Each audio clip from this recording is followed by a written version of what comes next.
Welcome back to Wrestling Renaissance. My name is TJ Leo. And I'm Cole 2K.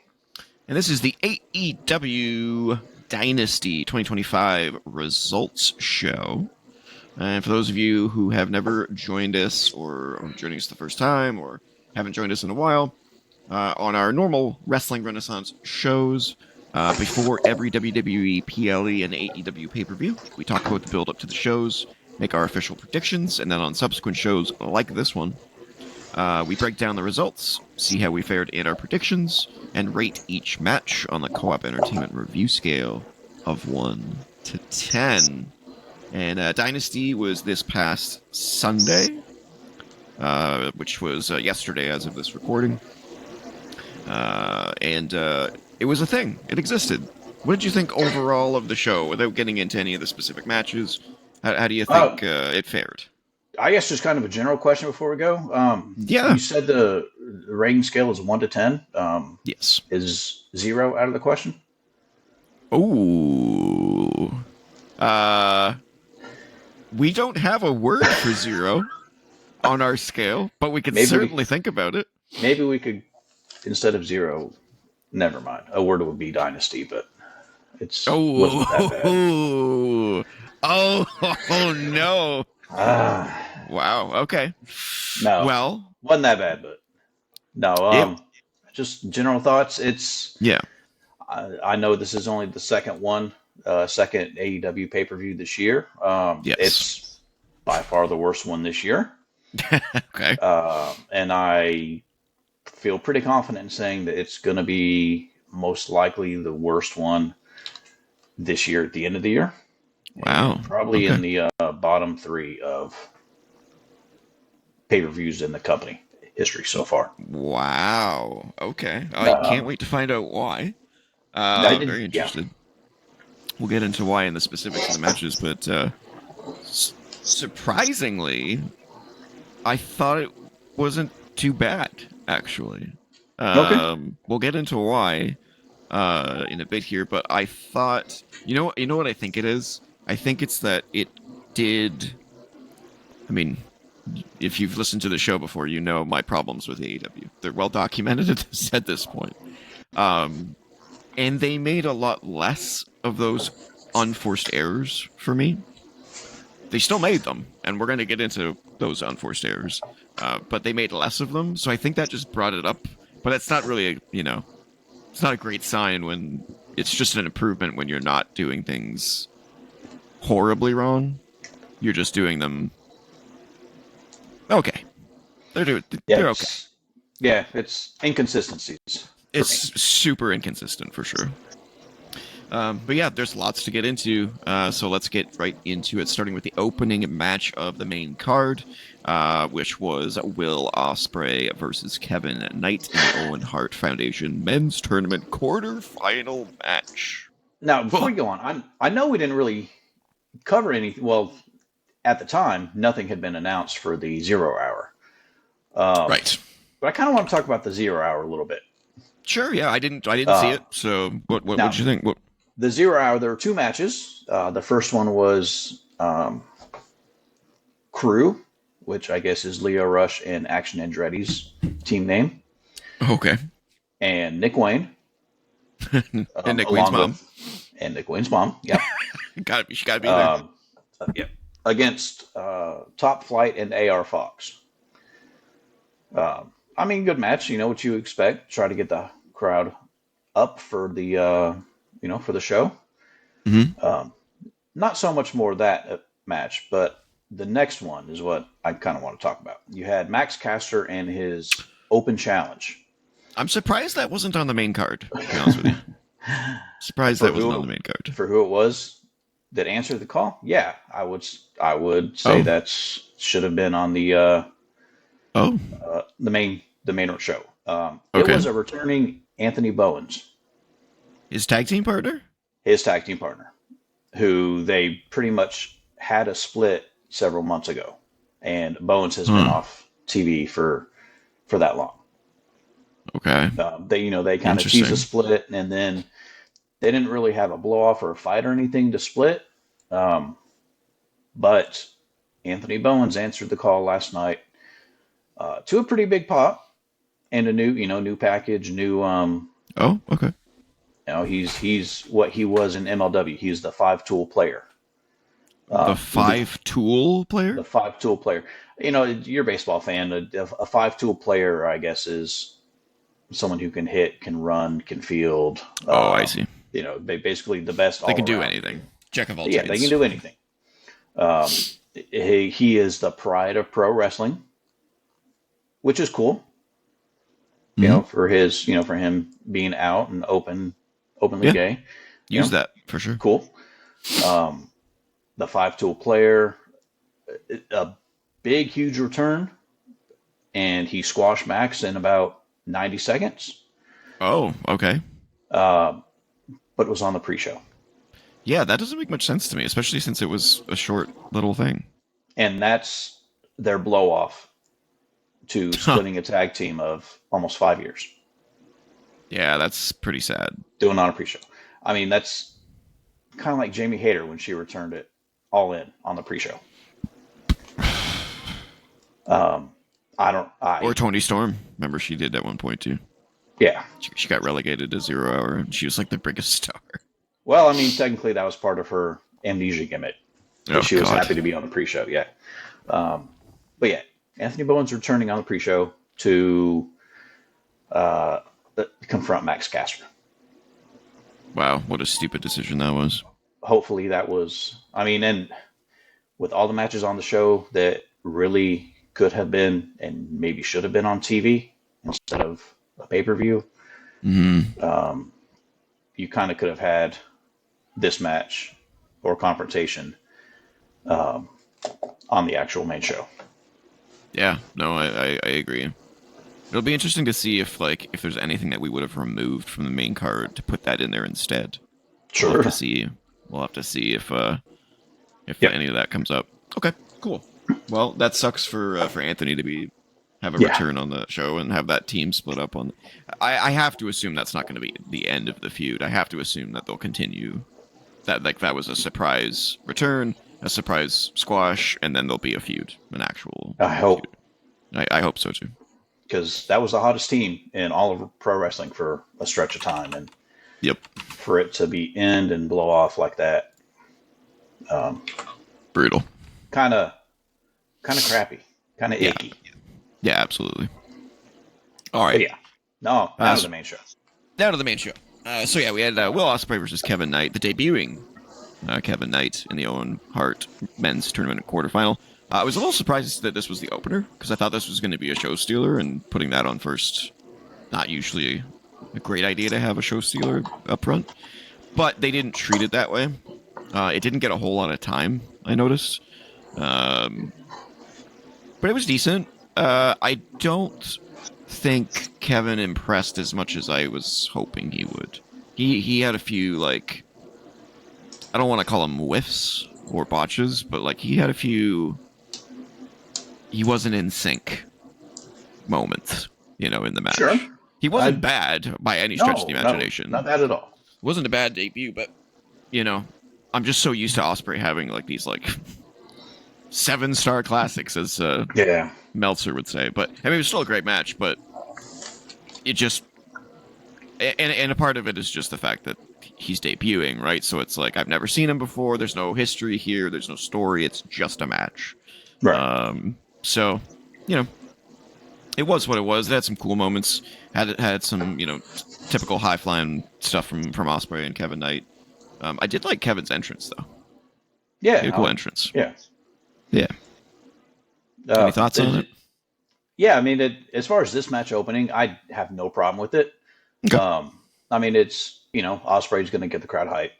Yep. As always. I think having Kevin Knight be in the match is a good reason to have it go on first. Because he's new, like you said. Technically it's his third match a week before. And then he had one on Wednesday and then this match. So, he's new. Put him on first. That's fine. They're going to get the crowd excited. And it was a high flying with a lot of oohs and ahs and just kind of set the tone for the night.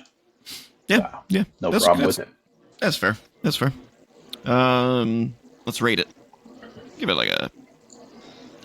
I wish I could give it a half point, but our scale is whole numbers only, so I'm trying to figure out whether to round up or down. I guess I should round down. See, I'm going to round up Okay. because of later in the card. Okay. What are you giving it then? I'm giving it a 7. Okay. Yeah, I'm between a 6 and a 7. That's kind of what I thought you were going to be at. Was yeah. Between a 6 and a 7. It was good for what it was, and it's hard to, like if I look at this match and then I look at like any Raw match, this obviously stood heads and tails above any Raw match I will see. Yeah, I'll go with a 7. It was good. How do we do on predictions? Oh, but we didn't even say who won. Will Ospreay won. Will Ospreay won with his... Now, Knight did kick out of the Styles Clash, which had finished off some people recently, but not him. Now, I remember last time I did this on the whiteboard somehow, right? Did I do both mine and yours? Yeah, you showed what our points. Oh, that's right. What we each picked. I think I don't know. I can't remember. I would just go with how many points we get. I think that's probably the best way of doing it. Just show how many points we get from if we won. If we lost, you just put 0. If we win, you put how many points we get. I think that's probably the easiest way. We both liked Ospreay. Yes, we did. Me for 7, and you for 4. Alrighty.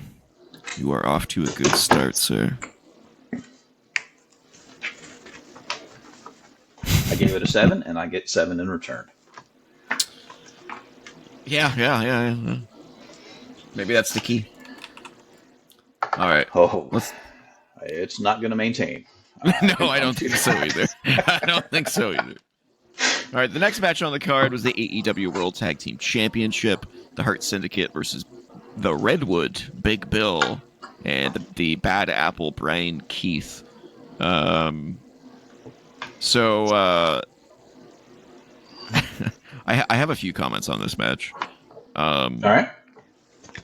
Brian Keith had no business being in this match. He's so small. I didn't realize how tiny he was. I was just about to say, he looks like such a little man compared to those three. He looks like not even Rey Mysterio in stature next to these guys. They're huge people. They are. They hurt people. I just don't understand why he was in this match. I think he took the fall though, if I remember correctly. I think so. Yeah, pretty sure he took the fall from a spear. Yeah, the Hurt Syndicate is definitely over with the crowd. They go along with their music, and they're very, very, very much over. At one point in the match, MJF did get involved. Very briefly though, he showed up at ringside, like over the fan barricade.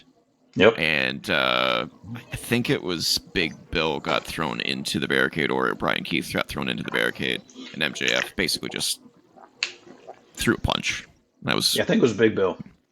Big Bill. Yeah, I'm not sure if MJF had the diamond ring on, and that's why it was just a punch. That's one thing I do want to comment on. The camera work on this show was awful.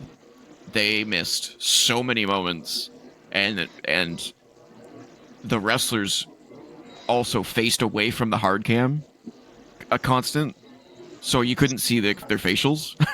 I don't know what happened, but there was a lot of those moments. So I don't know if he had the diamond ring on during the punch or if it was just a punch. But that's kind of that was the extent of the interference. The Hurt Syndicate didn't seem to like it, I will say. At least Bobby and Shelton kind of gave like a what the. What was that all about? MVP seemed okay with it though. He didn't really have that same reaction, so that's kind of interesting. Yeah, it'd be interesting to see how this is going to lead into what's maybe MJF actually gets to be a part of the Hurt Syndicate, or what?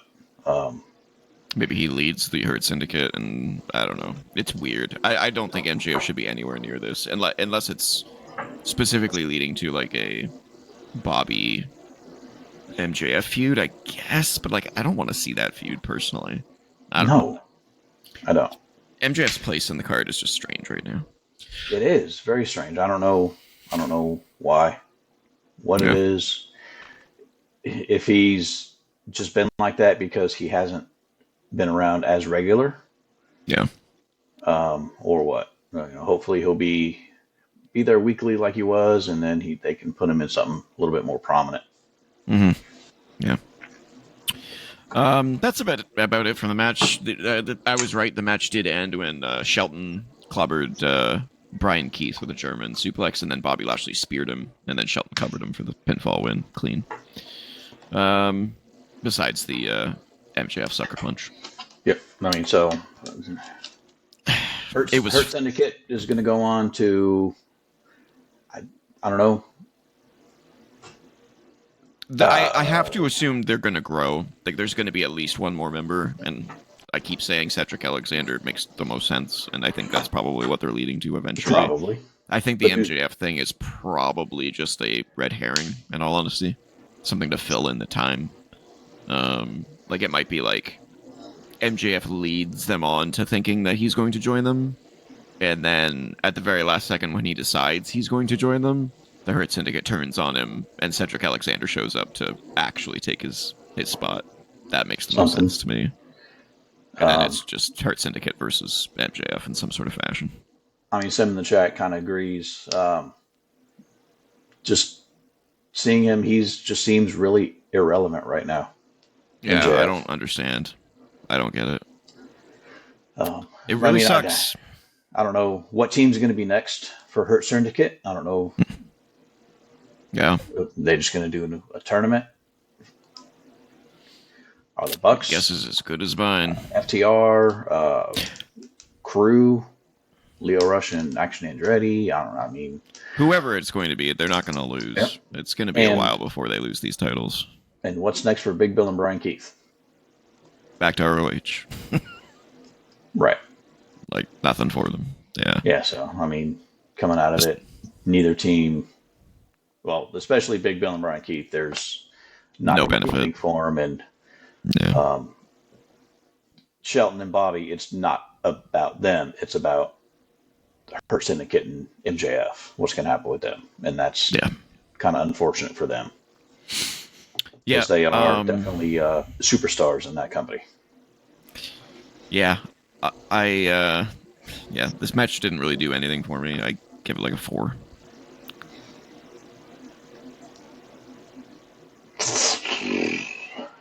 The crowd really wasn't super into it. They had a couple of moments, but otherwise it was just kind of there. Maybe a 5. I'll be generous. I won't. 4. 4? Okay. 4. How'd we do?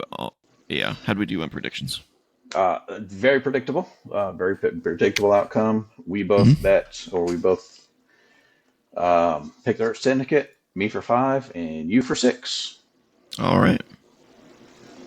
I caught up a little bit, slightly.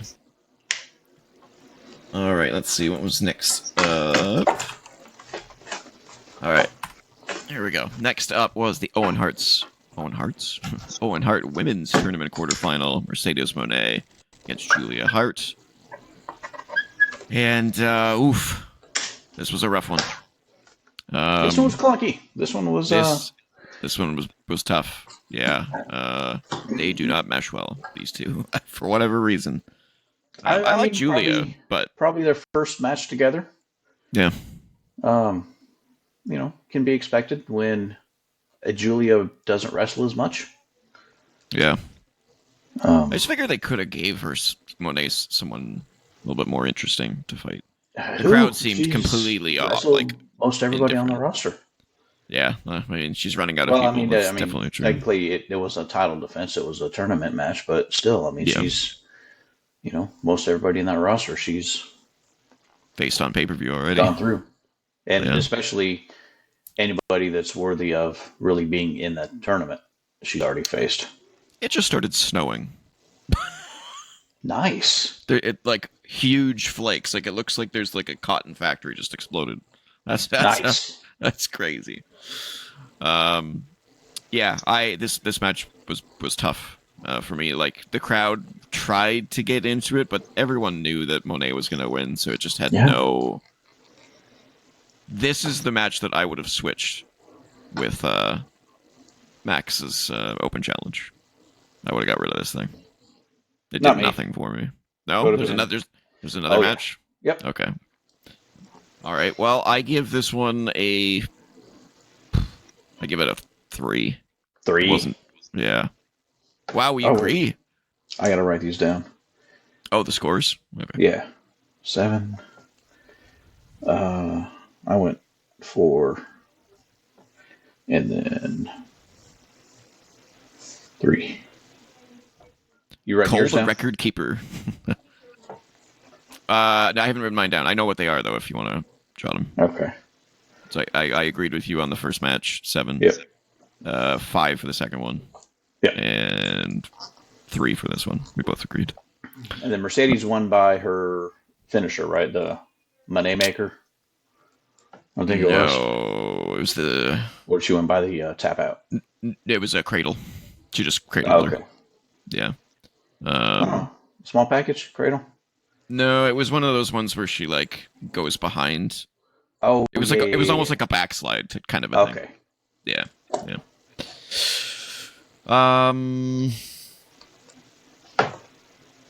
Yeah, I don't have much more to say about this match. So, how do we do on predictions? Just kind of sloppy and. Oh, good to be over. They did say, and correct me if I'm wrong, but the winner of the Owen Hart tournaments get a championship match? Yep, they get the championship match at All In. So, I don't know why this happened, but during the match, the ROH Women's Champion was backstage watching the match. Yep. She's in the tournament, too, Athena. Oh, okay. Yes. Okay. Her match against, let's see, no. Owen Tournament. Bracket 2025. We hurt people. We hurt people. All right, so I have that song stuck in my head. Next week, I think it's next week, Athena challenges Harley Cameron. And the winner of that match faces Mercedes. Athena's not on AEW very often, is she? She has been on. She was when she first came into the company. Yeah, and then she got diverted to ROH. Yeah, and I think she fought Jade, lost to Jade, and then she's been on ROH and has been the longest reigning champion in Ring of Honor history, men or women. Wow. Yep. That's crazy. Yep. She's coined herself the Ring of Honor Forever champion. Wow. I didn't know you watched ROH. I don't. Oh. I keep up a little bit. You just pay attention to it. Yeah. Cool. But yeah, she's in the tournament, and she's from Texas. A lot of people were thinking that, when she comes up to the main roster, which should be, honestly, now, anytime, that was going to be the big match, the Athena Mercedes match at All In. Not Athena versus Tony. No. Okay, interesting.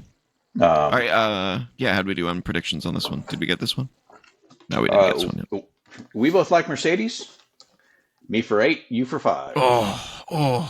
Falling harder down that toilet. All right. Okay. Next up was the Death Riders defending the Trios Championships against Rated FTR. And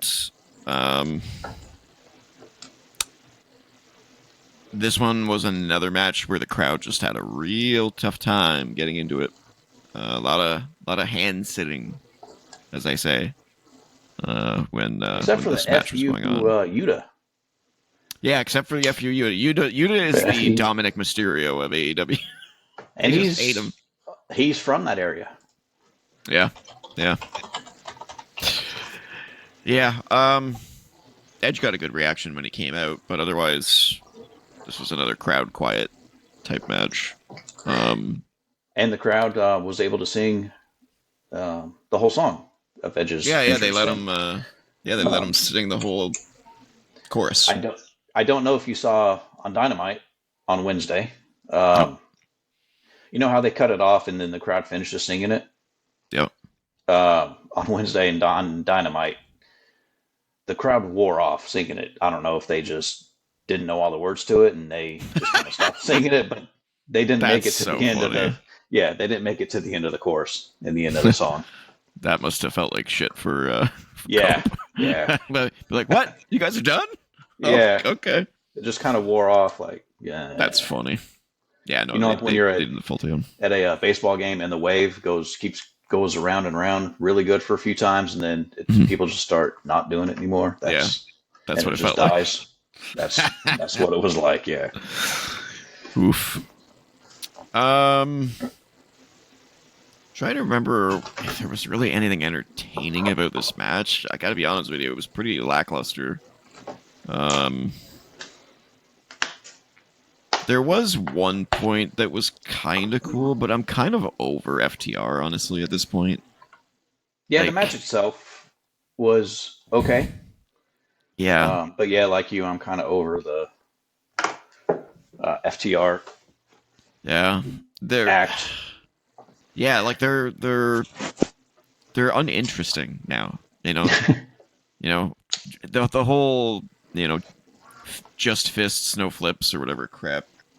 It's just like, okay, who are you as a pairing at this point? They're just, So I was thinking last night. I kind of equated it to um, they're a great tribute act, right? mm-hmm, mm-hmm. They remind me of the old washed up band members or the tribute band of old washed up players that play their favorite songs from 30 years ago because they do Yeah, Spike Pile Driver that Arn Tully did. They do the Heart Attack, the Bear Hug and Clothesline that the Heart Foundation did. They do um, they're a cover band. yeah, they're basically a cover band of their favorite tag teams of 30 years ago. Yeah, and that's not to say that they're not skilled because they Or do. they're not good at it, Yeah, but they're, that's what they it's do. just They yeah, it's just old at this point. they have their It's finisher, the but other than that, Shatter Machine. Yeah, yeah. But other than that, they don't they just have don't have much a identity. personality.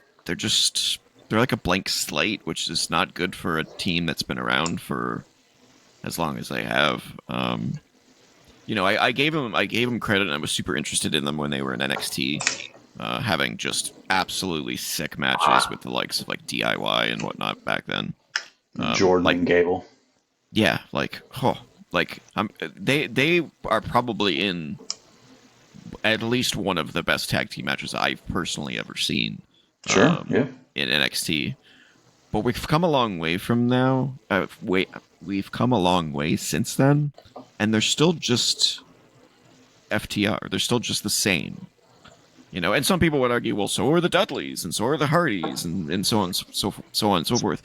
Yes, but the Hardys did split, and they did the whole broken gimmick, and they've changed their image a lot, and they've done different things. Edge and Christian obviously went off and became like completely different people to completely Yep. different stars. The Dudleys, there might be a case to say that they're kind of FTR-ish, but I mean, they tried the Dudleys but split still, up and it didn't work. I mean, it didn't work in WWE. It did in TNA. It did in TNA. Yeah. Actually, you're right. Yeah, Bully Ray and TNA did a huge singles run. So Yep. these two just need something else, unless they're just so dead set on never breaking up, and they're just this is what we are going to do in life. You know what I'm saying? Like, that we are going to be the forever team, and it's like, if you want to do that, sure, I guess, but it's getting old. And that's me saying they're getting old in a match with the Death Riders, which I'm absolutely sick of. At this point, and they've only been around for like 7 months, 6 months, 8 I months. Something like don't that. think we'll have to worry about them and the Death Riders anymore. Oh, interesting. I mean, based on the outcome of the match and aftermath of the match. Well, so yeah, let's get into that. So the match ended with Cope basically almost accidentally clotheslining, I think, Dax in the corner, but he stopped.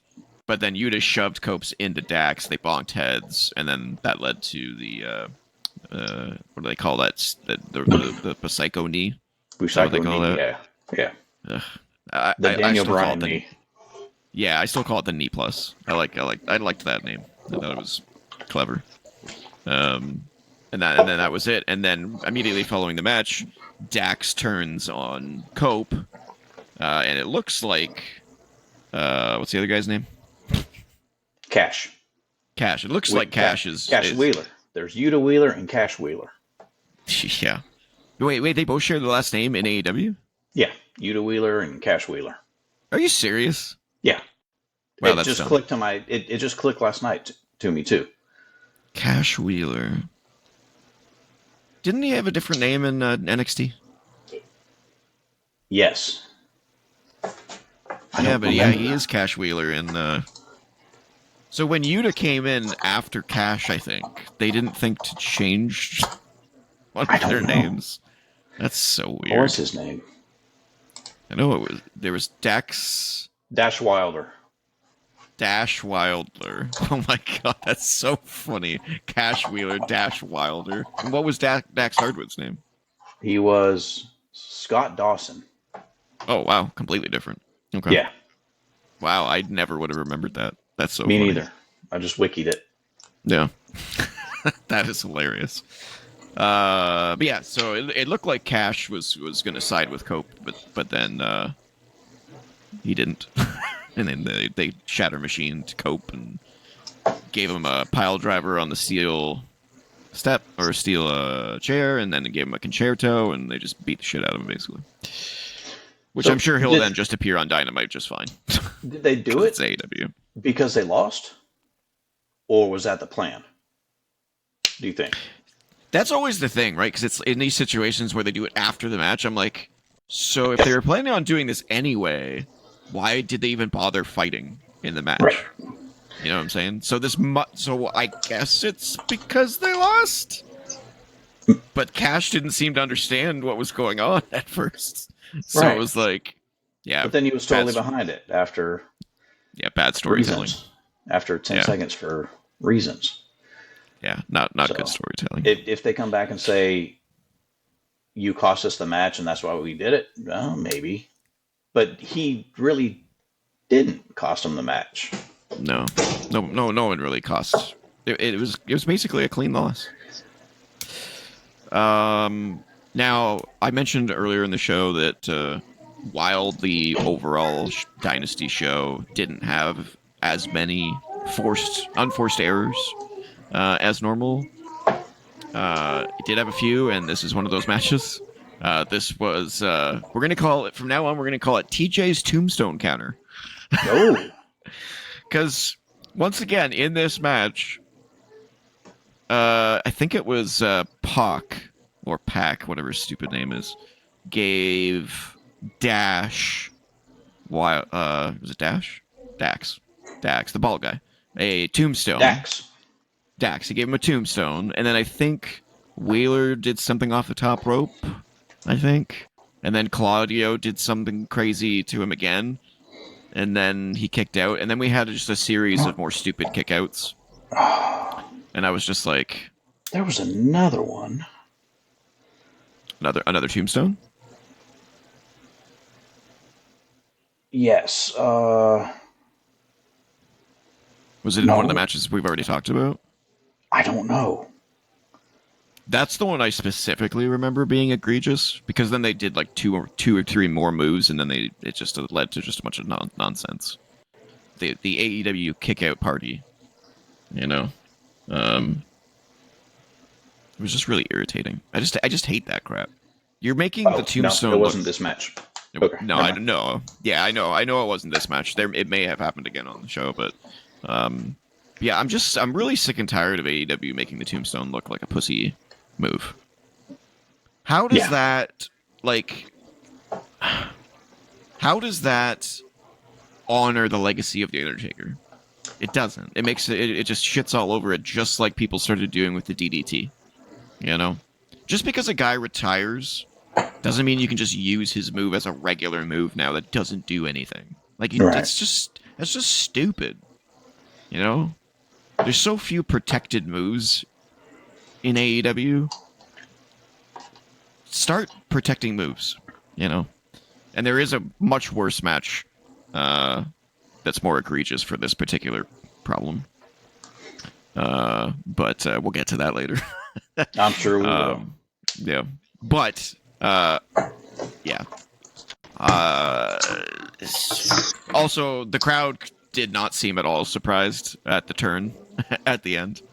You know, it wasn't like this. Oh my god! Oh my! Yeah. It was like, oh, we saw that coming. I don't know if you noticed it, but after the match, they did like one of those camera pans to the announcer's desk, and we're talking with Tony Schiavone and whoever else was at ringside, and there was a dude behind him that was just like placating them. He was just Yeah, I just see that. like just playing shocked. It was so funny. But yeah, I give this match. God, I don't know, 6, I guess. Ooh. Uh, if we're going full numbers, I'll Yeah. give it a 6. Oh wow. Yeah, We it's rarely agree on AEW. between a 5 and a Is 6. wow. Okay. Yeah, it's. I mean, there was nothing. There was nothing bad about it. It There was just nothing didn't. bad about it at all. Besides the stupid tombstone, it just didn't do anything special, Yeah, there was nothing bad about it. and it was too predictable as well. But yeah. Okay. Predictions. Now, I mean, the winners weren't as predictable because I did kind of go back and forth. I wasn't sure if this was going to be the end of the trio of them or not, but I did go back and forth. Yeah. You picked Rated FTR. Yeah, I did. I picked the Death Riders. I didn't think they you would did. lose the trios. But me for 4, and you got 0 because you were wrong. Yes, I was. Yeah, I had to go out on a limb, and this was one of those 2 matches that I was like, I have to just go for it. Yep, And it didn't pay off. You only bet 2 points. That was only your 2-pointer. All right. So not so a you've huge only loss. missed out on 2 points so far. All right. Let's see. Where are we in the card here? Match was a 6. Post-match angle was probably about an 8. Oh wow! You thought it was that good? Eh? I mean, they did a number on him. Oh yeah, I mean they did a number on him. It didn't make much sense though with the way that Cash reacted though. I thought that was a little foolish. Not so much. If Cope was up, then it would have made sense. You know what I'm saying? I mean, Cope sold it like a star. He did. Oh yeah, he did. And with the may not have been the smartest way to do it with his history of neck problems. Yeah, tell me about it, right? But they hope. I mean, I'm sure they did it as safe as they could. No Christian yet, still. Not yet. Maybe they'll return together. Maybe this is like an injury angle, and they'll return together to face FTR. I hope they explain it. I hope they explain and justify how they end up being together. Yeah. If it's sudden. But it definitely seems like that's going to be a thing, is Edge and Christian, which, I mean, really it should. Yeah, I'm okay with it. You know, against Edge and Christian or Cope and Christian against. I'm okay with FTR. it as long as they do something more than just a nostalgia trip. You know, I hope it leads to like them turning heel together. You know, because I've wanted to see Edge go back to heel for so long. Like I got that. I was teased of him going full heel when he did the Judgment Day thing. And then they're Right. like, "Oh shit, Cody's injured. We need a big face. Yeah. Turn Edge back to a good guy." And it was like, Yeah. no, that was such a cool angle. Yeah, But he's going to have to do a heel. I mean, he'd have to go full heel and get the yes, crowd to boo him, which is going to be it's hard for it's the tough. AEW crowd to boo him. Yeah, he's got Um, to get a theme song change. That's for sure. but if he's going to be going, if they're going to be going against FTR, there's no way that No, he'd be a heel for that. no. I definitely mean like after, you know, have the nostalgia tag team trip, and Yeah. then do something after for sure. Don't make that like a year long tag team thing. I don't think we need to see that, for that long. All right, let's get into the next match, which was Toni Storm defending her Women's World Championship against Megan Bayne. So, funny story about this match is it took me a good like quarter of the match, maybe a third of the match, to realize who Megan Bayne was, and because I had talked to you on the prediction show last time, being like, I have no idea who she is, and then it finally clicked in, and I was like, oh. It's this bitch and the little bitch who made Thunder Rosa look bad. Yeah. And I was like, wow. Nothing like giving giving people that fucked over someone else on the roster a shot at the title. Yep. That got me really nervous that she was going to win. I was like, oh, man. This match was okay. Megan looks green still. She's got some greenishness. She got a lime green tone to her. Some of her reactions are a little slow. She sometimes looks a little lost. But then there's times that she shines in this match really brightly, and I'm like, oh, okay, I see something there. All right, I see something there. I mean, she's definitely got a very high ceiling. Yeah, exactly. Yeah, she's got tons of potential, for sure. And she's not close to it. No, I am super glad she did not win this. She does not. She's not there anywhere close to it yet. I didn't think she needed to be in this match yet. Yeah, I know. I don't understand why they gave it to her this early. It seemed. I mean, maybe it was just so she got a loss on her record because she was just going to continue to wipe the floor with everybody. I don't know. I mean, that's fine. Let her. She doesn't have to be in a match every week or every 2 weeks. Yeah. She can just be the muscle behind Penelope Ford, just like Kevin Nash was for, or Diesel was for Shawn Michaels. Mm-hmm. Yeah. Who's the girl that she was with? Penelope Ford. She's been in the company since the beginning. So she did take about 2 years off, I think, for injury and to finish school. Okay. She needs to know how to be someone's backup in terms of presentation. When she came out, when Megan came out for her entrance, for whatever reason, Penelope was in front of her the whole fucking time. That entrance was terrible. Yeah. I was like, this is Megan's entrance, Penelope, not yours. She was in front of her the whole time. I was like, this isn't a tag team match. You're supposed to be managing her. You don't see Paul Heyman walking in front of Roman Reigns. Right, yeah. Like, what are you doing? It was so baffling. I'm like, you should be making her look like a star, not making you look like a star. That's not the point of someone who's at ringside. So I really hated that. The match was fine. Like I said, it wasn't amazing, wasn't perfect by any stretch of the imagination. I liked Tony's Rocky entrance though. Or Rocky. Yeah, it was cool. Yeah, I mean, it was they're in Philadelphia, home of Rocky. Yep. And not this week, but the last week, Megan pinned Tony in the tag match. Mm. So I mean, she already had a win over Tony, and made her, made Megan look really strong, and Tony a little bit less than. So she had, so she was kind of fighting from underneath as a champion. Can you guess what the unforced error was in this match The finish, the roll up. No. It was close to the finish though. It was the 1 second kick out. Oh, the kick. I didn't have a problem with that. I did not have a problem with that. It was too late in the match for that. I couldn't stand it. I'm like, you just had 3 hip attacks and Storm 0, and you kicked out at 1. But that was a Tony that had already been beaten down. I guess. Really bad. I mean, I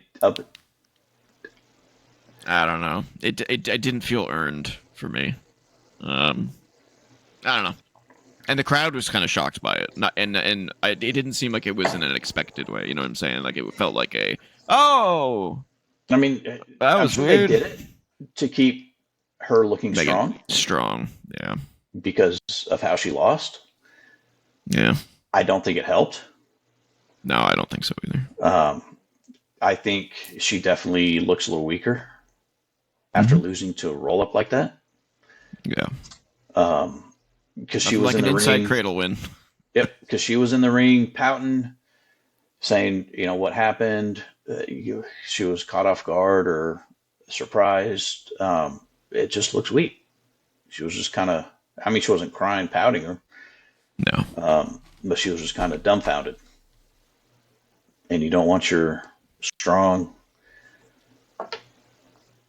tough one that just destroyed your champion looking dumbfounded like that. Yeah. It just made her look a little weaker to me coming out of it. No, I agree. Yeah, it could have been booked a little better. And like I said, Megan she clearly wasn't ready for the win. That I definitely agree with. Maybe one day. We'll see. She's huge, though. My God. She's a star. She's a Rhea Ripley type, that could really go places. She's just got to find herself and get that confidence. She'll do good things. Yep. But as it stands, I would give the match. I'm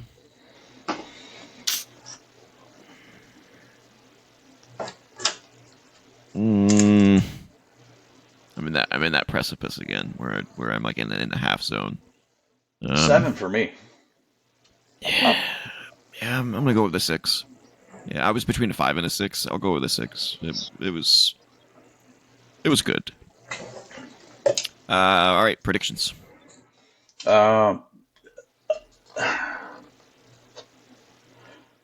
You were confident that Tony was going to win. Is this that one? Oh no. Yeah, this is that one. I think maybe you thought it was too early for Tony to lose the title. Yeah. I thought it was too early for Megan to be in the championship match, but just the way they built her, I didn't see her losing. So you were confident she was going to win, and I was not confident that she was going to win, but I thought that was the only option for her. I only bet 1, though. This was my 1-pointer. Yeah. Will that make up for all of what I lost before? I don't know. It'll be close. I think it'll be close there. I didn't get any. Well, that'll be the only thing that keeps me alive. That's for sure. We'll see. We'll see how it continues to go. Alrighty, let's see what's up next. Okay, I have a lot to say about this next match. The Owen Hart men's tournament quarterfinal, Kyle Fletcher versus Mark Briscoe. We did not have predictions for this match because it was added after our show went live. Also, I don't know why there's a number 4 on this graphic, so don't ask me. I have no idea why there's a number 4. Yeah, it's the only one with a number, so I couldn't tell you. Maybe it's your rating of the match. Whoa. Oh. So this match I'm super divided on. So this would have been match of the night for me. It was really, really good. This was a great match. The problem is, this match was added in the last 3 or 4 days leading up to the show. And it got a shitload of time. And I have no idea why. No idea why this had to have been. That's it? Yeah. Okay, it felt a lot longer than that for some reason. I don't know why. The, it What was the was length of the previous matches? Do you have the lengths of the previous uh, ones? the last one, Tony versus Megan, was 15:25. Okay. The trios match was 14:45. Mercedes and Julia was 13. Hurt Syndicate Ooh. was 11.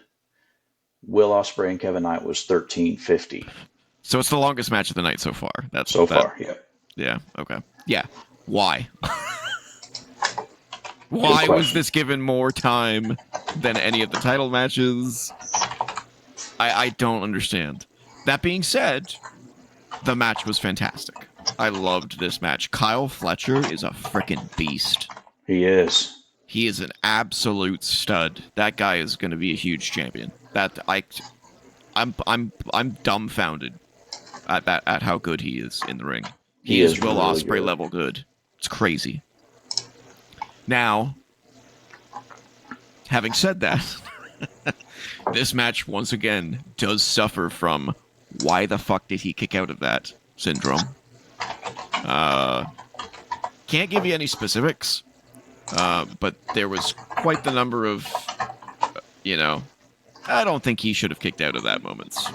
And this is my problem with AEW. I'm not going to go into a huge spiel like I normally do because I think I've burnt it out at this point. But you can't have stupid level super kickouts in every single match because they no longer become stupid super kickouts. They become just stupid. Right. You know, you're Oh supposed yeah. to have super kickouts in a show, in a pay-per-view show, but you save it for the matches that need it and that it makes sense for. You don't give it to a last minute added to the card quarterfinal match in the Owen Hart tournament. You don't do like why? As there seems to be this huge disconnect between the booking and the producing of the matches. I just don't understand. This match didn't need this. It didn't deserve it. I don't understand. Yep. Um that being said though, again, these two looked like absolute ring generals in there, just doing some great stuff. Kyle Fletcher's running big boot in the corner is insane. It is. It's absolutely insane how fast he does that. It's crazy.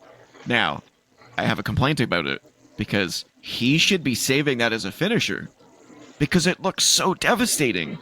But in this match, he did it like 4 or 5 times, and I'm like, okay, all right, we get it. I don't remember what his finisher is. Um, I think it's the froggy. No, that's Mark's finisher, the froggy bow. Yeah. Um, Or his brother's J Driller. yeah, I don't know what. Let's see if I can Google it. What is Kyle Fletcher's finisher? The Fletcher bomb. It's a variation of a standing senton bomb, apparently. Oh, okay. It says Fletcher stands on the ropes, grabs his opponent, and launches them into the air before delivering a standing swanton bomb. But that's not how he won. No, he won with a turnbuckle brainbuster. Brainbuster. Yeah. Yeah, which is like a signature move that he was using with Will Ospreay in their feud. Yep. I think both of them used it in the feud, if I remember correctly.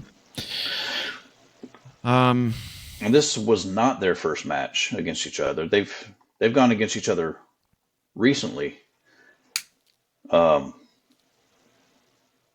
Collision a couple months ago, back in February, Okay. Kyle beat Mark Briscoe. Okay. They also faced each other in the Continental Classic. Briscoe beat Fletcher in that back in December. So they've kind of gone back and forth a little bit. So Are the semifinals for the Owen Hart tournament a triple threat? A three-way? for this. For the Owen Hart, both of the No. Owen Hart tournaments. They No. don't? No? Okay. No, Interesting. Because Takeshita and Brody King were both seen watching the match. Just Yeah, like they're Athena on was the- watching the other one. they're on the other side of the bracket, Okay. I think. No. I don't know. Right here. Are they? Yeah, they're on the other side of the bracket. So Kyle is going to meet the winner of the Hangman Page and the wild card match, whenever Interesting. I that wonder is. I wonder who the Yep. wild card is. And then Osprey is going to face the winner of the Brody King Konosuke Takeshita match. Do you know who the wild card is, or are you legitimately I do don't not. know? No. I don't know. You don't think it's Swerve? I don't. No, it shouldn't be Swerve. Not. They wouldn't have a Hangman and Swerve match on a quarterfinal random or TV semifinal match. match. On a random. MJF. I hope it's not a debuting person. Oh, a debuting WWE star. Or Josh Alexander. Oh yeah, could be.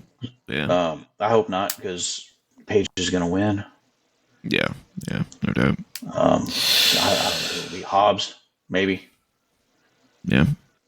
Either Hobbs okay. or someone debuting or returning. Yeah. When is that? Is that on Dynamite on Wednesday? I don't know if that's been announced yet. Okay. Which matches? I think they're kind of like WWE, where they'll announce it last minute or the day before. Okay. So yeah, this match is so hard to grade, because if I was ranking it in terms of like if this was an actual like feud and this was like a blow off match, I'd be giving it like a 9. Yeah. But it was just a quarterfinal match that was given too much time and too much super kickouts, and it was just AEW syndrome again that I hate. But I also really enjoyed the match, so it's tough for me to degrade it. So I guess I give it an 8. I guess I have to give it. I can't give it any higher than an 8. It was one of my favorite matches of the night. Now this is Maybe one of a the 7. two. This is one of the two that I would have switched for the Max Caster match and put this on the pre-show. So you didn't like this match? No, I did. I really liked the match. Okay. There was just, not that I didn't care about it. I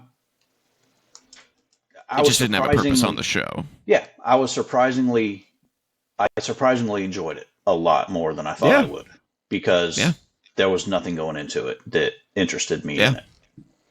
That's what I'm saying. Like, the match itself was amazing, but it just didn't earn it. It wasn't worthy of a match like this.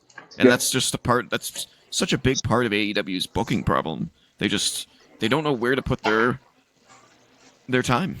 You know, they don't know where to put their energy and their time. It's just bizarre.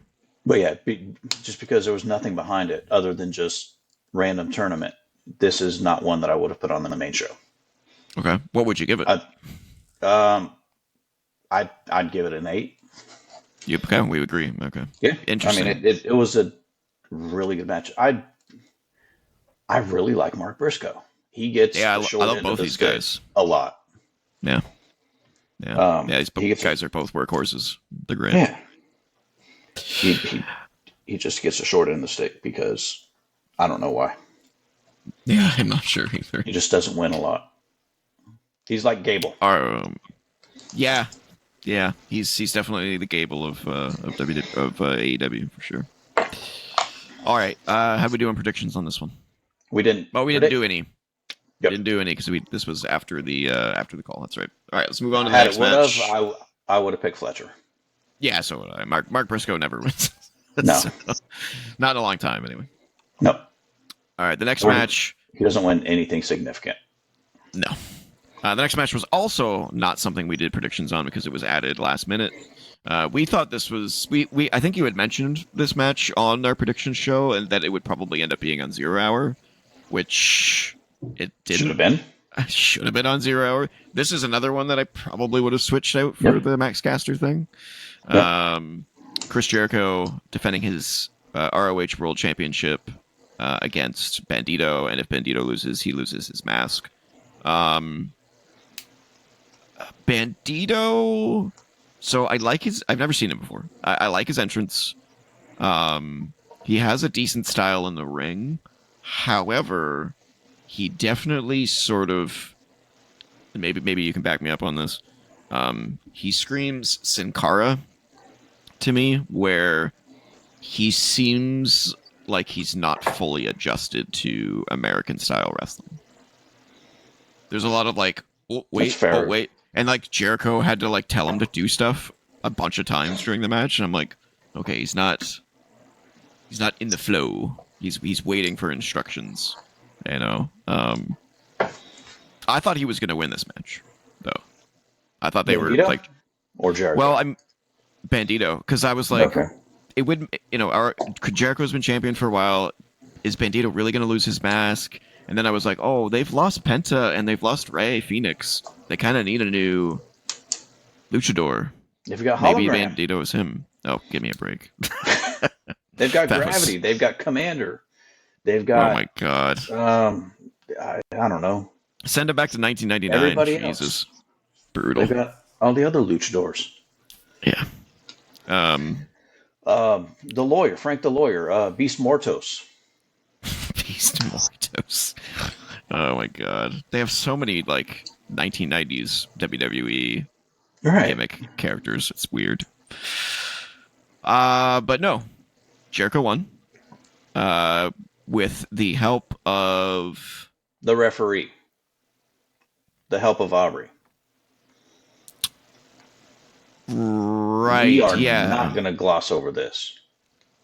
Right. So wait. So Jericho won using the bat. Yes. And Brian then Brian Keith came down to get yeah. involved. Um, Bandito came over to the apron, looked down on Keith, and Gravity, who is Bandito's shoot brother in real life, came out and started fighting with Brian Keith. Aubrey came running down to split them up. The match referee Remsburg is leaning out, between the top and the middle rope, looking out, yelling at them down below, Mhm. while Aubrey's down there already. Um, Jericho goes to the corner, gets the bat. Bryce is still turned around. He wallops Jericho wallops Bandito upside the head with the bat, knocks him out, puts the bat back. Referee still not looking. Comes around. Referee turns around and makes a cover. 1, 2, 3. Jericho wins. And by the way, it took forever to get to the pin. Yes. It made Bandito look like shit. Yeah, it took forever. Jericho wins. Crowd's in shock because Bandito's going to have to lose his mask, right? That's everything to a luchador is his mask. Yeah. All of a sudden, you see Bandito's mother and his sister, who were involved in the Revolution 0 Hour match that they didn't have before. They were also involved. They were also involved in this match several times with like Jericho at ringside and Bandito at ringside and stuff like that. So all of a sudden, Aubrey comes over and talks to the mother and the sister, and you can't really hear what they're saying. You see the mother and the daughter pointing to the corner where the bat is. Yeah. Aubrey lets him come out from behind the barricade, and they take her over to where the bat is, and they see the bat. That's all they see is the bat. She takes out the bat. Aubrey converses with Remsburg, and then they determine that the match has to continue because they found a bat. They found a bat. And the mother and the sister say that Jericho used the bat to win. Mm-hmm. How many times? Oh, I know. 6 years of AEW has cheating gone on behind the referee's back, and they've overturned it.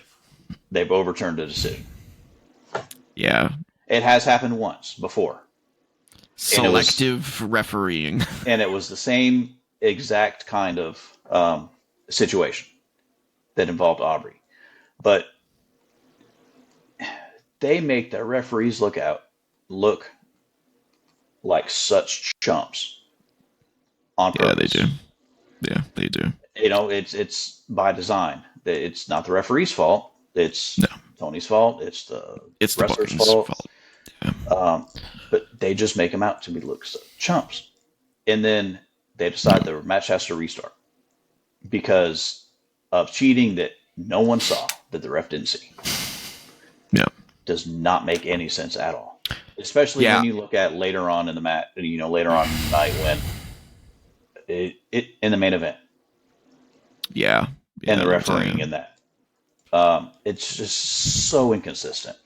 Yeah, it's annoying. WWE seems to have gotten to a pretty decent place with refereeing, where it's not inconsistent, where you can kind of just... There's been a couple of times where they've really messed up. The only one I can think of in WWE where they've messed that up is when... I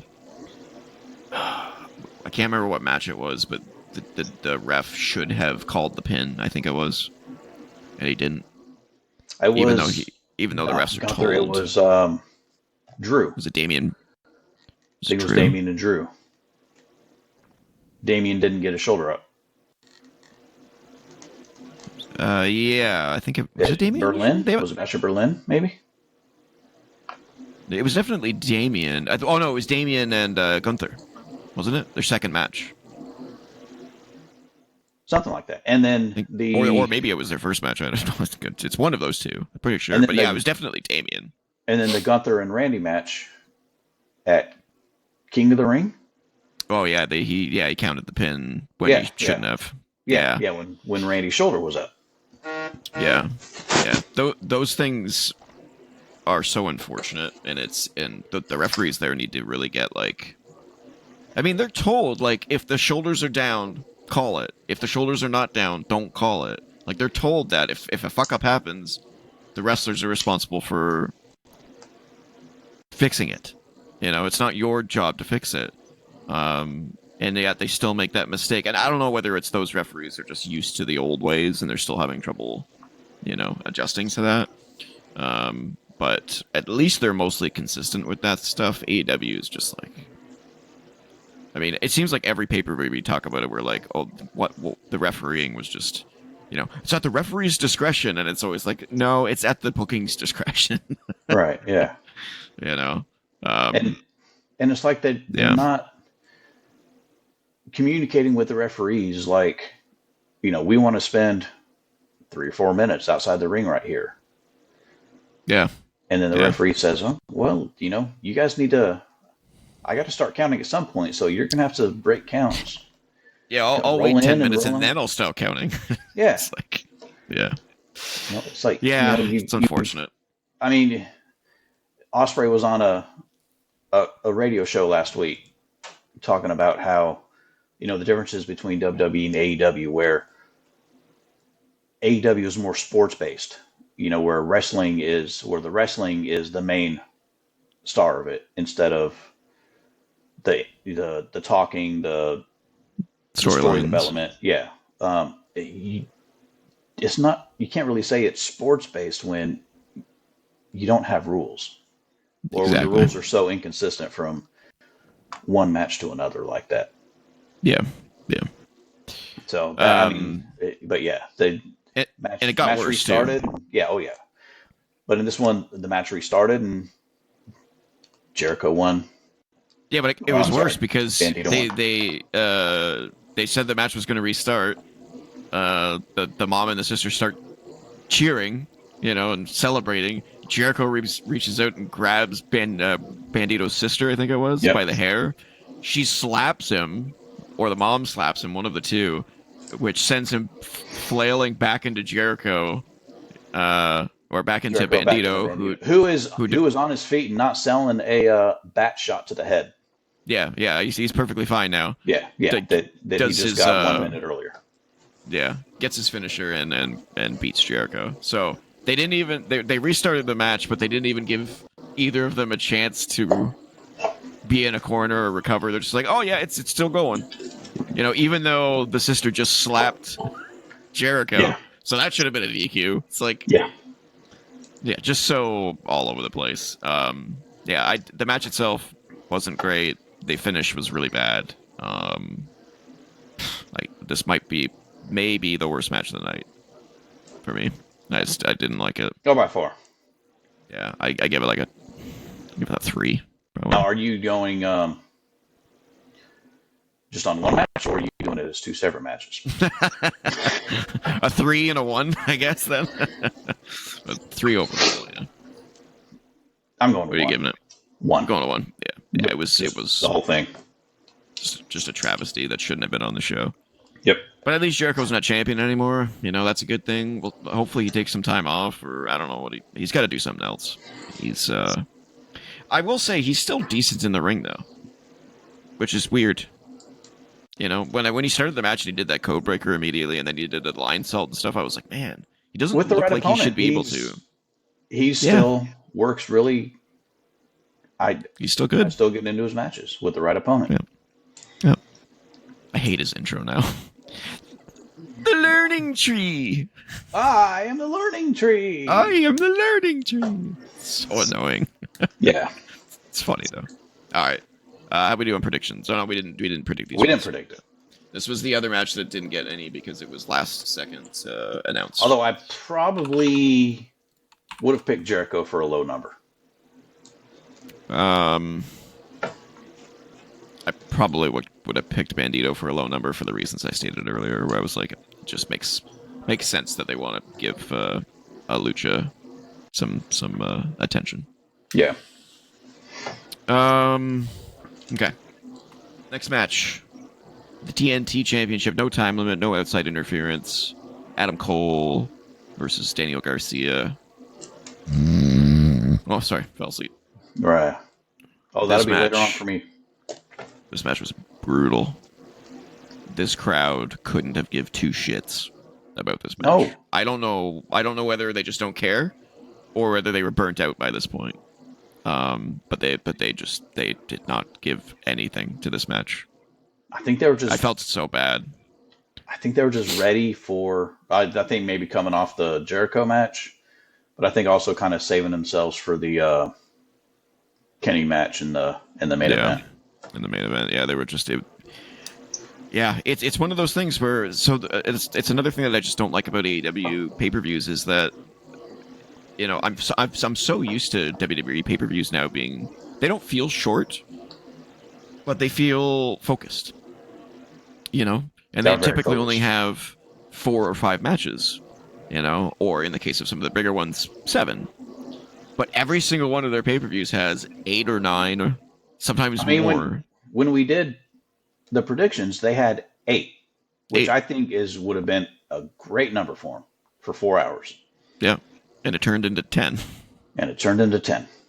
Yeah, just too many. There's too many. And in WWE, there's these large gaps between matches with backstage interviews, not replays, but like, I don't want to say commercials because they're PLEs, but like promo packages. Like, there's a lot of space between the matches. And it just feels like I would say it's too much space. And then with AEW, I say it's not enough space. There's a happy medium that these two companies need to figure out. Yep. And it just feels like AEW to me, watching their pay-per-views is exhausting. And at this point in the pay-per-view, I was kind of tired. I was like, oof, there's still 3 more matches to go? Holy shit. Yeah. And it sucks because I was kind of looking forward to this match a little bit because I'm like, oh, these two could put on a banger. And then it wasn't. It wasn't a banger. And this match with no time limit. Yeah, how long did it go? Kind of think it's going to, I mean, you think it's going to go over 20 because that's what their time limit draw was. Did it go 30? This one went 15. Oh my god. So no time limit, no outside interference match, and they give it 15 minutes. So what the hell was the point? Right. The Bandito Chris Jericho went 18 minutes. But I guess a portion of that was the schmaz. Yeah, that's still too long though. Like, you see all the the matches. The match times don't make any sense to me. They give more time to matches that don't need it. I don't know. It's so weird to me. Although this match should have been shorter. To be honest with you, it was brutal. I'm just not interested in Garcia. In Cole, hopefully hopefully they'll present him a lot stronger than. Cool. Yeah. Yeah, hopefully they'll present him like they did when he first showed up. Was this the match where the ref took 2 bumps accidentally? I think it was. Was it? I know what you're talking about. I don't know. Yeah, I think. No, I think that was a Fletcher. I think that was Fletcher and Briscoe. Yeah, it was either this match or that match. The ref and took Took a kick, a boot, or something.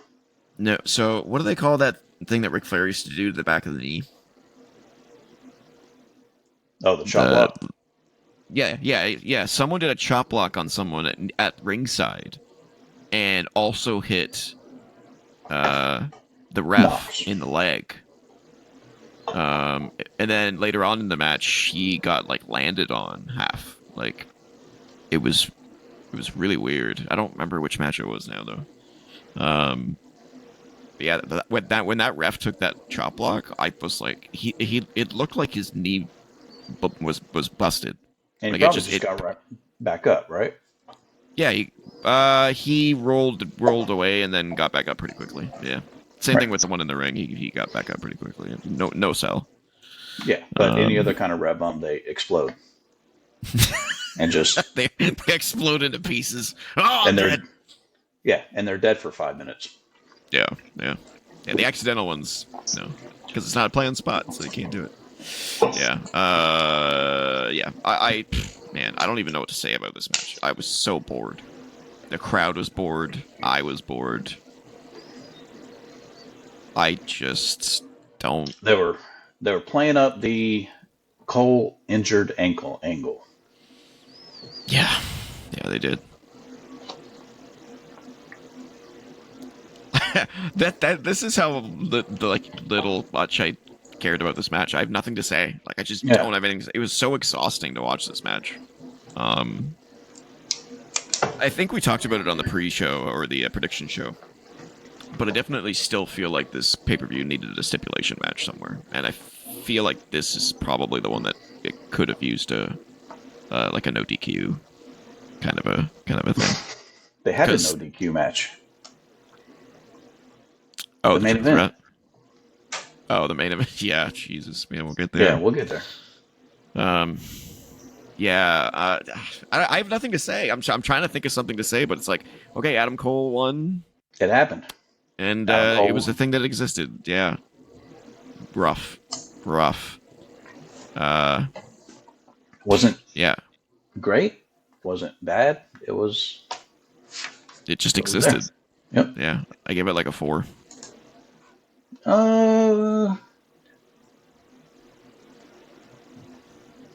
Let's see. 4, yeah. Yeah. Same as the Hurt Syndicate match. Yeah. Oh yeah, 4. For different reasons, It's not like these guys aren't skilled. It's just I couldn't have cared less. Which it sucks because I like Adam Cole. And Daniel Garcia's got lots of potential, but he's still just this vanilla dude. I don't know. Okay, how we doing predictions on this one? Let's see. Yeah, he's catching up. Right, yeah. We both liked Cole to win. Okay. To finally get his first singles championship in the company. Right. You liked it so much that you went 7, but I only went 3. Ooh, okay. I'm catching up. I think. Remember you had the 8-pointer? Yeah. With Tony, and I had none on that. So yeah, I regained some ground. Yeah, so I don't know how much ground. Last couple points, last couple matches with points, yeah, maybe got the lead. Maybe we will see. All right, second last match. Match. The penultimate match. The AEW International Championship 3-way between Kenny Omega, Ricochet, and Speedball Mike Bailey. Once again, I just have to comment that I love Ricochet's entrance. I don't know what it is. I love it. I love his heel entrance. It's so cool. His I love his I music's can't great. picture his music. It's almost like the Batman, It reminds the me old of Batman. I Adam can't. Page's heel theme a little bit, or like the Young Bucks heel theme. It's a little bit like it's got like a groove to it, but it's Yeah, it's very almost much like a heel theme. an old time villain music, Yeah, I'm gonna go listen to it like real an old quick. vaudeville Say movie, like heel an old theme. villain music. Let me see. Into the Rico verse. It's called. No, that's got to be his. Oh no, yeah, no, that's the right one. That's a terrible name, but okay.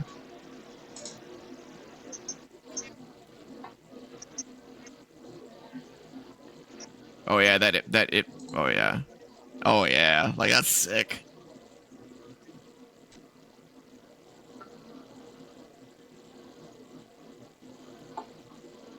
Yeah, that intro is really sick too. That voiceover. Don't know what he's saying at first, but it's like Yeah, like some that guitar riff. ricochet. Bow, bow, bow, bow, bow, Yeah. bow. Yeah, it's sick. I like it. So as it turns out, Kenny Omega's new theme song that he debuted at the last pay-per-view is his new theme song. It wasn't a one-off. He's still got that Final Fantasy-esque theme, which sure, All right. it's fine. I liked his old theme a lot. Battle Cry was so good. Yeah. But this one's fine. It definitely makes him look OP. It's definitely like the boss music, type I of theme mean, song. with his entrance, him coming out and the extravagant pyro, he's definitely their star.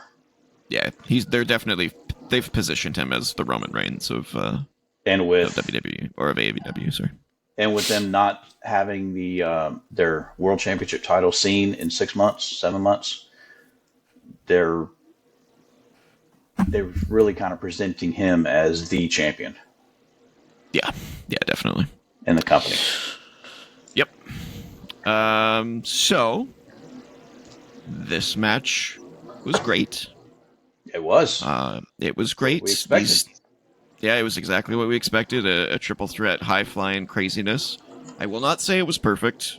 There was definitely some weird slowdowns at a few points where it almost looked like maybe they were a little lost and trying to gain their perspective. Like where they were in the match. But despite that, man, there were some super high spots in this match.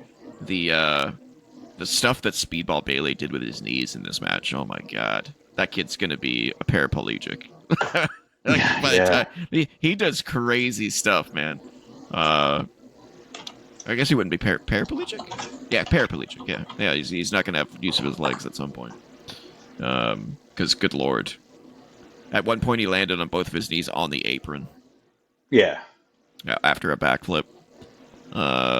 He did a really cool backflip knees into the sternum of Ricochet, who was yeah. lying on top of Kenny Omega. That's his finisher. Um, Oh, cool. can't remember the name of it. He's Um, 34 years old. wow. Yep, Well, he's got some time left, that's for sure. yep. Yeah, what was it? It's not the V trigger. No, are you sure it's this thing? They're on AEW's website. They're just calling it a standing flipping knee drop. Oh, So, you're thinking of Time Adventure Kick. That's his finisher, I think. Is the it's almost like the Trouble in Paradise kick.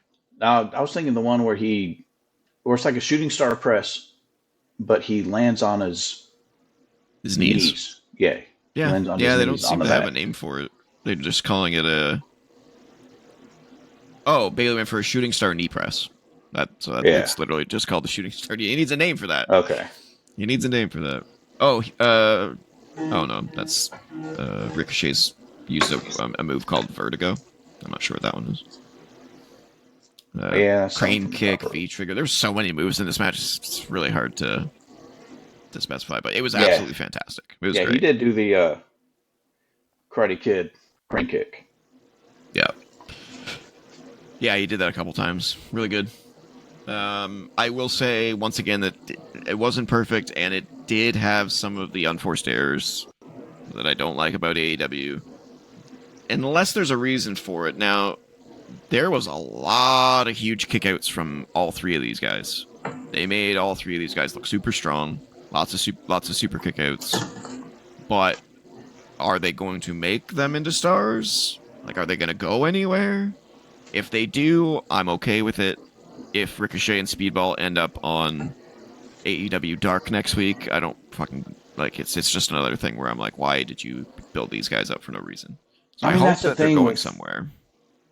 Mike Bailey, with Ricochet, with Kevin Knight. They've got so many people that do the same thing. Mm-hmm. Yeah. They've got so many.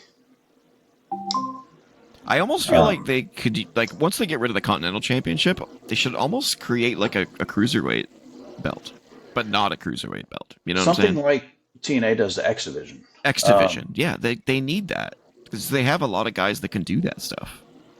But they need to create a belt that doesn't feel like a lesser belt.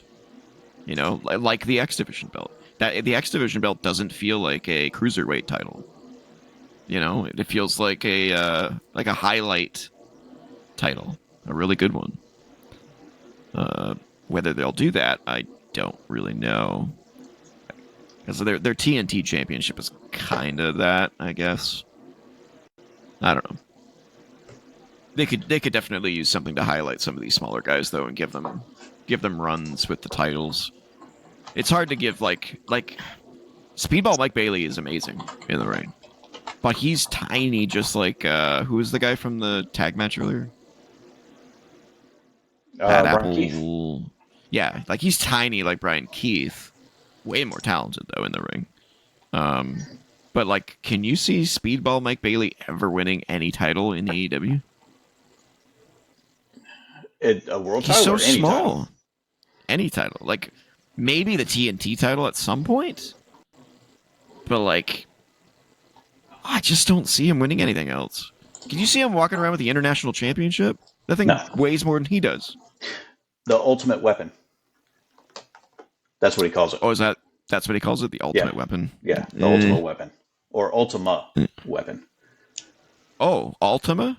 Ultima Weapon. That's a Final Fantasy thing. Yeah. That's the name of it. That's probably why he can't use it on AEW television. Copyright. Although Kenny uses the One-Winged Angel, so maybe not. Although I don't know if that's copyrighted. Ultima is definitely copyrighted by Final Fantasy, that's for sure. Yeah. So yeah, this match was great. Kenny Omega won clean with a avalanche One-Winged Angel off the top fucking rope onto Ricochet. Yeah, it looked nasty as hell. I think it was Mike. Not break up the pin because he was tied up in the Tree of Woe. Yes, he was. Yeah, that was kind of a cool, ending. Very creative finish. Someone did a crazy like Death Valley Driver type move at some point in this match too. I can't remember who it was, but it looked nasty as hell. Probably Ricochet. Yeah, I feel like that was. I think it was him on Bailey at some point. Did a crazy move. They definitely seemed to protect Omega in this match. I don't know if you noticed that. Like Ricochet and Bailey seemed to do like 60%, maybe at least of they the definitely seem to do a lot of the heavy lifting. Yeah, which that's fine. I'm sure they're protecting Omega to make sure he gets to Okada at All In. Yeah, and because he had his whole health thing. Yeah. It's pretty bad, of course. Yeah. Once again, commentary is all about the intestines. Yeah, intestines. And if you saw after the match, he went straight to get some water because I mean, this was a 31-minute match where which is crazy. He went all out. Yeah. Get it all out because it's AEW. Yeah. Yeah, it was a great match. This was a match that actually deserved to be this long. Go figure. Yeah. So I give this match an 8 for me. I thought it was great. I would give it a 9, but again, it had some of those like AEW inconsistencies, and I can't give it a 10 because There is no we've 10. never given we've never given a 10 before. 10 is reserved for like some of the best matches of all time, like Stone Cold Bret Hart at WrestleMania 13. That's a 10. Taker Shawn Michaels at WrestleMania 25. That's a 10. Yeah, I'll go 8. I like an 8 on this one too. 8. Yeah. Yeah, it would get a 9. It would get a 9, but AEW is so difficult to get a 9, 9 or higher. Yeah. It's just because they just make those same unforced errors from me. But a great match, absolutely great match. How do we do on predictions? We both liked Kenny to win. Not time for him to lose the title. Me for 6 and you for 3. Okay, pulled up a little bit again. All right. Alrighty, that leaves us with the main event of the evening. Whoop. Jon Moxley defending his briefcase against Swerve Strickland. And I like how the ref holds up the briefcase. The briefcase. Presumably with the title in it. Yeah. Where do we start with this match? So one thing I will say is it was better than almost all of the main events for the last like 4 pay-per-views, I would say, which isn't saying much because the last several main events for pay-per-views have been god awful. It was better than It was better. Cope and Moxley from Revolution. Oh yeah, definitely better than that one. These two have some good chemistry, I feel like. But once again, the booking becomes a huge problem in the main events, which seems to be just the way it goes with the main event. The main event never seems to be the title anymore. There's always a better match on the card. Oh yeah. Than the actual main event for the biggest title. I mean, which certainly is not unheard of at all. Yeah. But when Moxley is involved, it's very common. Yeah.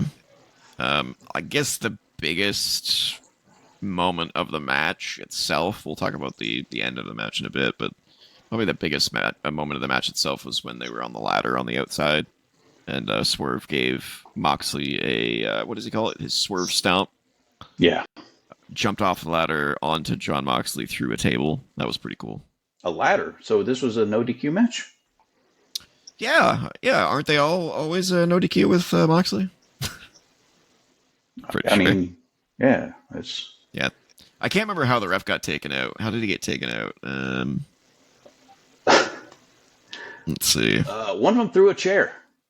And smoked him. Swerve missed and hit Paul Turner in the face. Yeah, knocked him loopy. I'm looking through the and then at some point Marina came in and Prince Nana got in her face. Yep. And then Marina decked him with the briefcase.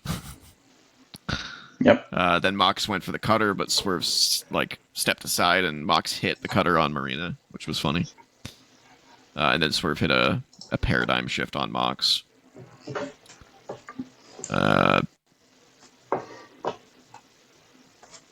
Then things kind of went off the rails a little bit. They went off a little bit. Yeah, they went off. As soon as the chair hit, they went more off the rails. I mean, it was kind of off the rails before. It wasn't as bad as that one where they had 19 people come down to the ring in I can't remember what pay-per-view that was, where it ended with Darby Allin in the car accident. That one was fucking brutal. That was World's End, wasn't it? I think so. Yeah. No, I think it was World's End. It was a while. It was a while. Well, let's see. Who was it? It was Paige. No, the main event was. Oh no! I'm saying who all came down. Oh, in that match? Yeah. Oh God, everyone.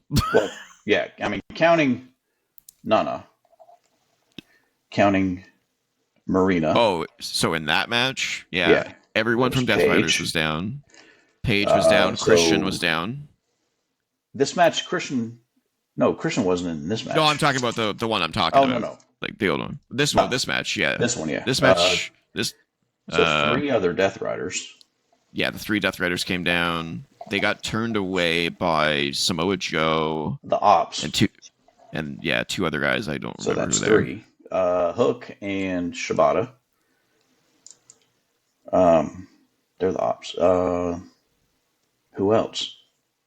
Oh, And then obviously the finish. Yeah. So the finish was just as Swerve was going to win, the lights went out. And when they came back up, the Young Bucks make their fucking return and do the double V trigger to Swerve. Mox covers Swerve and wins. The Young Bucks, you say, right? The Young Fucks, yeah. When's the last time we saw the Young Bucks? I was hoping longer. Weren't they being chased out of the arena by the Death Riders? Oh, God. If that's the case, this is even more stupid. Yeah. It's been so long, I forgot. The last time we saw them was they were back in their office or whatever, shredding paperwork and saying that they were going to go work from home because they don't want to be here with the Death Riders running them up. And now they come back and help them. And now they come back and help them. Yeah. Yeah. So unless they need to come out on Wednesday and explain. But this is the thing I constantly say about AEW, where it's like, just because it's unpredictable doesn't mean it's good. This is stupid. This was stupid. I mean, I'll give him a chance to. So will I. But I mean, like, what could possibly be the reason? You know, they've joined the Death Riders. Why? Yeah, why? You're like, aren't they EVPs still? And have they acknowledged that they're EVPs in story? Yeah, I mean, they gave a pile driver to Tony a year ago, right at a year ago. Yeah, because it was right before the NFL draft, which is in 2 weeks. I don't know. Yeah. And Adam Page came down to the ring at one point, and he was going to attack one of either Swerve or Moxley. It looked like Moxley from what I could tell. Right. But then, who came down?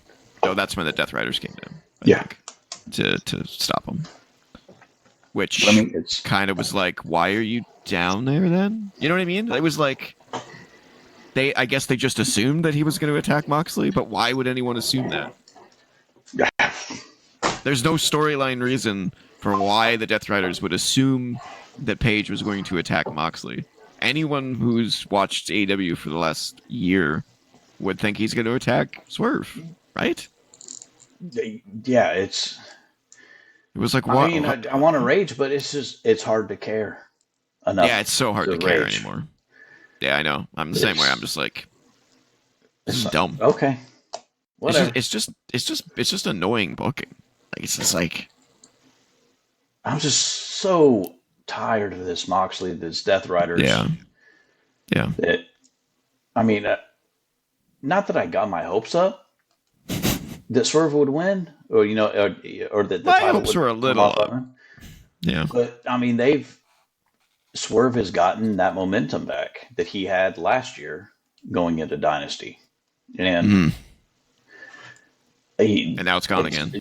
It's seemingly gone again because we're going to get Swerve and Page against the Young Bucks. Yeah, it seems like it. Ooh, I mean, the next guaranteed feud for Moxley is going to be the winner of the Owen Hart tournament. Which is for All In, right? Which is for All In, But we still have Double or Nothing to get through.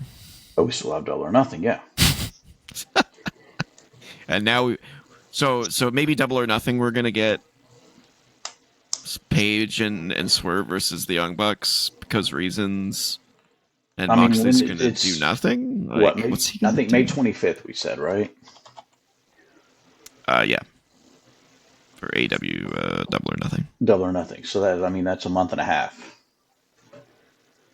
Yeah, a month and a half of TV to get to AEW Double or Nothing.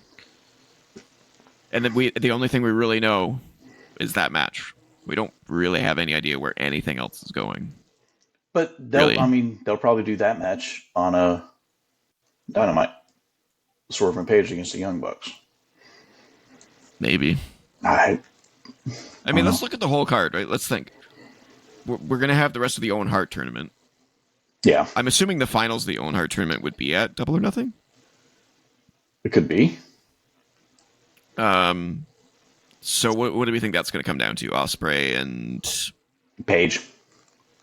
Osprey and Page. I think Page Well, but wins. so then why would Page be in a thing with Swerve then? At the same time, What you know what I'm saying?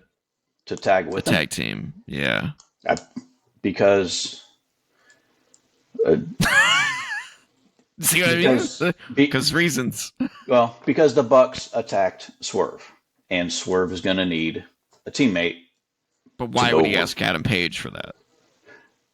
Because they have a respect and understanding of each other now after Dynamite last week, All right. after their run in the hallway when So they were going back and forth, and Page said, Page said something about burning down Swerve's house, and Swerve said, I deserved it. And that completely stopped Page in his tracks, like, oh shit. He said he deserved it. So I think not. So you think Page going is to going be face? Oh yeah, Page is going to be babyface, 100% babyface, and I think I hope he gets his old theme back. Hope so. Yeah, I think I like his new theme, but and I think when his old theme hits, it's going to be a pretty big reaction. yeah, I hope And so. I think All In is going to be when Page wins the title, which I thought might be against Swerve, but I think it's going to be against Moxley now. Yeah, Moxley's going to keep this until All In and lose it there, I have to assume.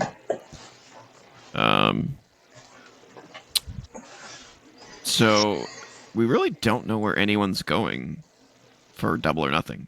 If you really Double or Nothing, nothing. We have no clue.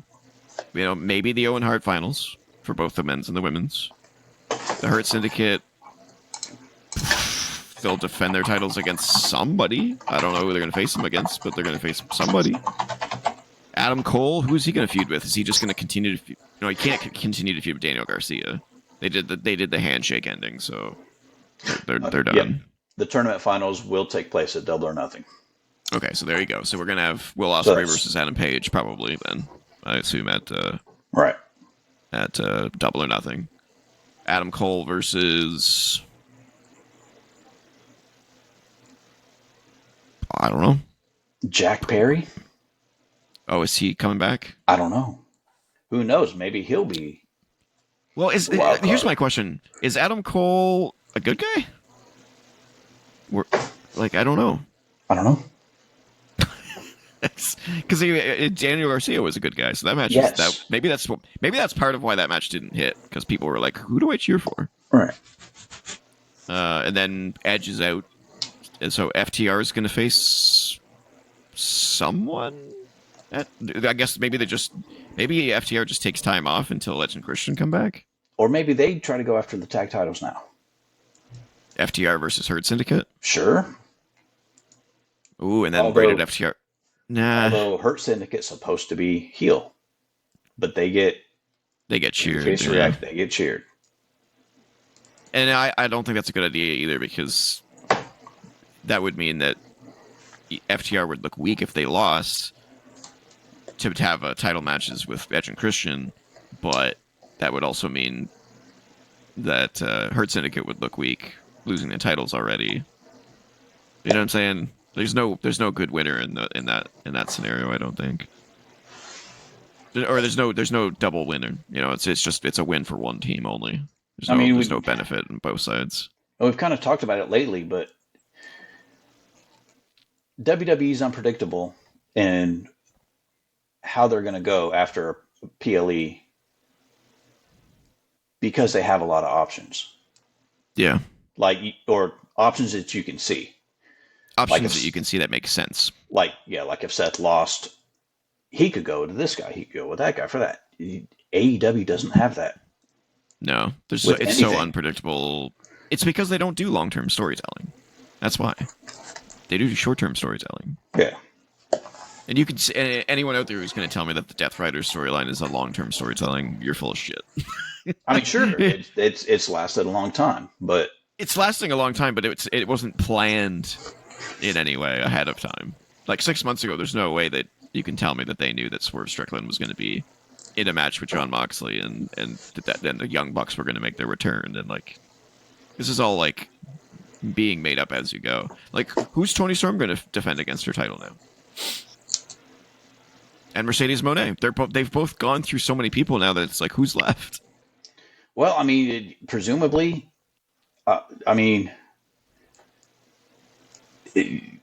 does Mercedes right? does Mercedes beat Athena in the next round? Because after that, it's the, if Tony versus Mercedes. Yeah, if Mercedes makes it to the tournament, but again, finals, that's All In. That's for All In makes sense. Well, if Mercedes wins the next round, she goes to Double or Nothing for the tournament finals, not to defend her title. Right. All right. But still doesn't leave anything for Tony at Double or Nothing. It seems like all of the champions right now have nothing to do, if you really think about it, for Double or Nothing. Think about it. Mox, no idea what he's doing for Double or Nothing. Kenny Omega, no idea what he's doing for Double or Nothing. Tony, no idea. Death Riders and the Trios Championships, no idea. Adam Cole, no idea. Hurt Syndicate, no idea. Monet, nothing. Yeah, this is like what? The Elimination Chamber. Like, there's not going to be a main title change in the pay-per-view, or a main title change right before WrestleMania, right? So Cody didn't have a match at Elimination Chamber. It's like, so you're saying that Double or Nothing is their Elimination Chamber now, basically? Well, yeah, or there's what used to be the Saudi show before WrestleMania. Right? Dang. Tony's not going to lose the title before All In. Mox isn't going to lose the title before All In. Kenny's not going to lose the title before All In. Okada's not going to lose it before All In. No. What is going to be on that card? What's going to be on that card? No clue. I have legitimately no idea what's going to be on that card besides the Owen Hart Tournament Finals. Is that where you're going to get your Anarchy in the Arena? Oh, God. Sure. So where it's going to be the Death Riders against, I don't know. Yeah. The Death Riders and the Young Bucks against Swerve, Page, the whole Mark other Briscoe, group of dudes. Eddie Kingston. When's Eddie Kingston coming back? Yeah, where's Eddie? Yeah. MJF, where's he falling into everything still? That's where they're going to have their Anarchy in the Arena. Yeah. My guess. I don't mind unpredictability, but it needs to make sense. And I just wish we could see further into the future in AEW. WWE, and just for, objectivity's sake, yes, I understand that WWE right now is very similar in this situation where we're all kind of shaking our heads at the current writing going, I don't understand where they're going. And let me ask Cole this, because he's had this opinion on previous shows where you've said, when WWE between WrestleMania 40 and the Royal Rumble, like that most of the part of the year, you were kind of a little bit down on the fact that WWE was so predictable, because they had so many long-term stories and it was like super obvious where everything was going and all that kind of stuff. And you didn't seem to like that, even though it produced some entertaining moments and matches and stuff like that. Would you rather have that, or would you rather have where we are right now, where it's so unpredictable that you have legitimately no clue what's going on or where we're going? Just for unpredictability's sake, you know, because we only have 2 weeks to WrestleMania, for example, and we still don't know like half the card. Um, we're what, six? How many weeks from Double or Nothing? 5 weeks. 6 weeks. 6 weeks from Double or Nothing, and we have nothing for the card. Nothing. We know the finals are going to be there, but we don't know who's going to be in them. We assume who's going to be in it for the men, but we really don't know what anything else is going to happen. We can't even give you a prediction. We can't even give you a through line because it's so chaotic that it's just outright left field. Like it's like, well, I don't know. The Young Bucks just showed up. Anything could fucking happen, really. Yeah. But is that better, that situation, than it being predictable? But predictable is not always bad. It's not always bad. No, it's not. You know what I'm saying? Like I kind of wish we were back in the last year when things were more predictable. Yeah, they are more predictable, but they're predictable. They were predictable in good ways, where it was like, oh, Dom's gonna turn on Rhea at some point. It's coming. Oh, there it is. Oh, yeah. It was a big moment. Or Sami Zayn turning on Roman Reigns, or there was all these like big moments that the build was clearly going to. And yes, it was predictable, but when you got to that moment, the suspense was there, and it was like, yes, they're finally doing it. Sometimes that's better than not knowing what's going to happen next, and then finding out what happens, and then going, oh, that's what happened? Okay. Like that's not as good of a reaction. So, did we rate this match? We did not. We didn't get to the predictions either. No. So let's rate it. Man. Let's see. 4, 5. If it wasn't for the Young Bucks, it probably would have been like a good solid 7. But the Young Bucks showing up randomly is just so... Wow. Well, I mean, the match itself was pretty decent, but it's just... The Young Bucks show up and it's another one of those, like, we have no way to write ourselves out of this, so throw in something that people don't see coming because it makes no sense. Mm-hmm. So I'm not giving it a 7.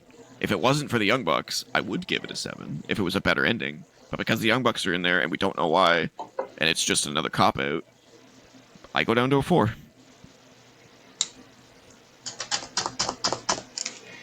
So 4. So that would be on level with the Cole and Garcia match for you.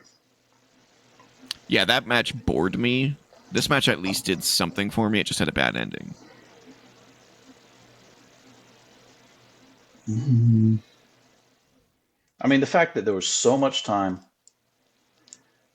spent outside the ring. They had ladder, they had table, they had chair thrown at the referee, and referee discretion. Yeah. Okay, 3. I'll go down to a 3. To the extreme. You convinced me there. Yeah. I'll go to a 3. 3. Okay. Just took so much away from it for me. Yeah.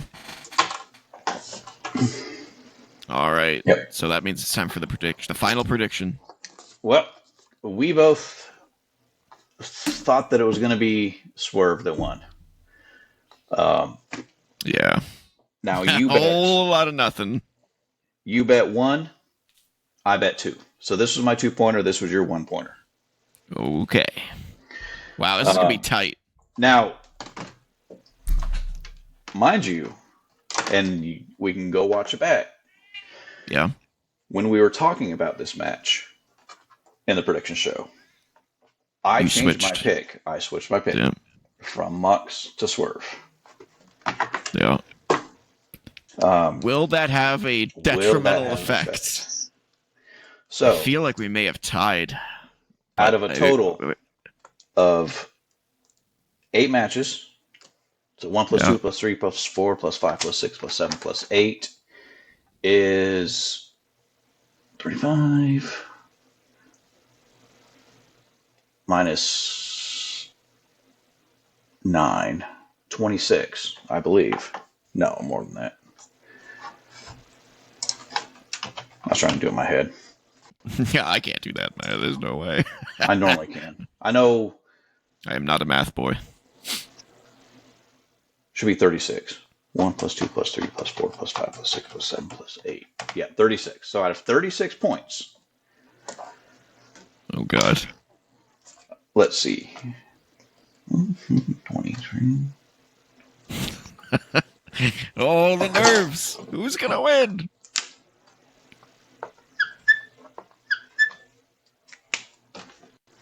Squeaky, squeaky, squeaky, squeaky.